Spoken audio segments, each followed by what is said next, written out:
Look at these faces right here. This is pretty much what started it all in Hermann, Missouri. This is Adam and Bertha Puchta. They came here in the mid-1800s from Bavaria, and they started a winery. And the winery has continued. As a matter of fact, it's the oldest family-owned and operated winery in the country. And I'm about to chat up the 6th generation winemaker here at Adam Puchta. Let's go talk to him. So, Tim Puchta, you've got a lot of history here. Do I understand correctly, you started in the medical field before you got into wine? Yeah, I was a respiratory therapist and paramedic for a long time prior to opening up the winery. But you said growing up as a child, wine was just a part of your everyday life. It really was. I mean, my grandparents made their own wine, and wine and food was part of German heritage. So we were always brought up as a kid. When you were served at a little age on, small amount of wine went in your glass. As you got older, you got more. If you screwed up, you got less. Yeah, that's how it should work today, right? Exactly. But you said that your dad at one point approached you and said, Tim, what do you think? Could we make a go of it? Because Prohibition wiped out everything. This pretty much sat dormant for a lot of years, and he said, can we do this? And you said what? Basically, if that's what you want to do, let's do it. I'd spent a long time through my medical. I had all the chemistry background. He was a history buff. He was an attorney and a judge, and he had huge, really into family history. So between the two of us, we decided to open up the winery, and here we are. You know, you've got this piece of property that's been in this family for so many years. We're actually standing in Adam and Bertha's house right now, which just is so meaningful to me. I mean, I can imagine how it makes you feel, but I want to take a look outside, take a look at the view, and then I want you to tell me more about your wines. So Tim, from the old home place here, I understand the vineyards are up on the hill. I want you to talk a little bit about your wines. As a lot of Missouri wineries, well, one of the things that we do here is we do wines to suit a lot of people's palates.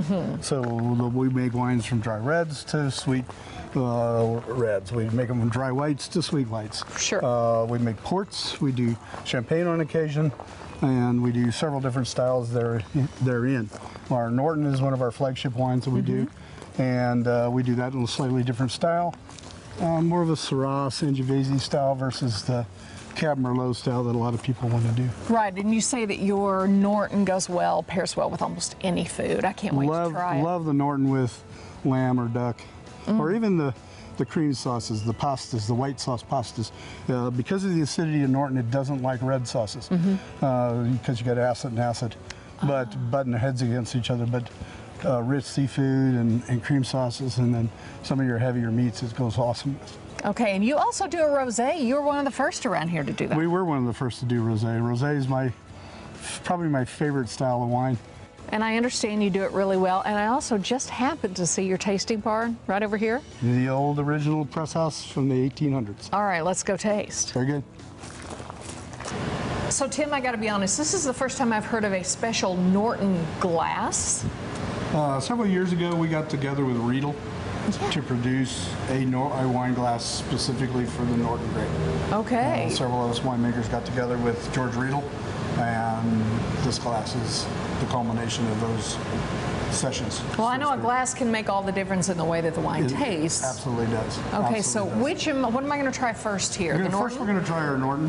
This is our Cellar Select Norton, and this one here is grapes that we've harvested from all over the state of Missouri, and then we specialize this into our state, or not our state, but our Cellar Select. That smells heavenly.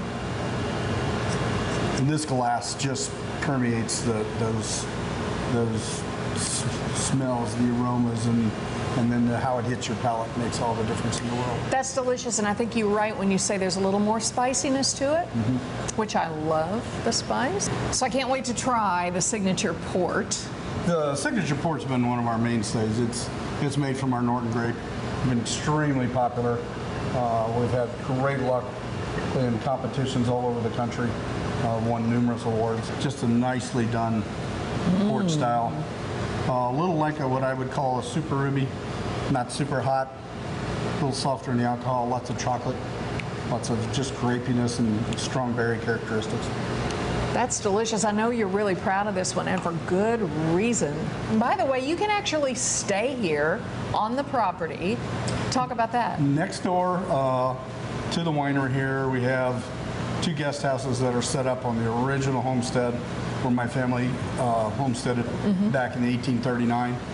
There's a larger guest house, stone house, and then a smaller cabin facility that are available for people to stay in. Don't discount coming to Herman. If you haven't been, you have to visit it. And again, the history here at Adam Pukta is like nothing else I've seen in any of the wineries in the state of Missouri.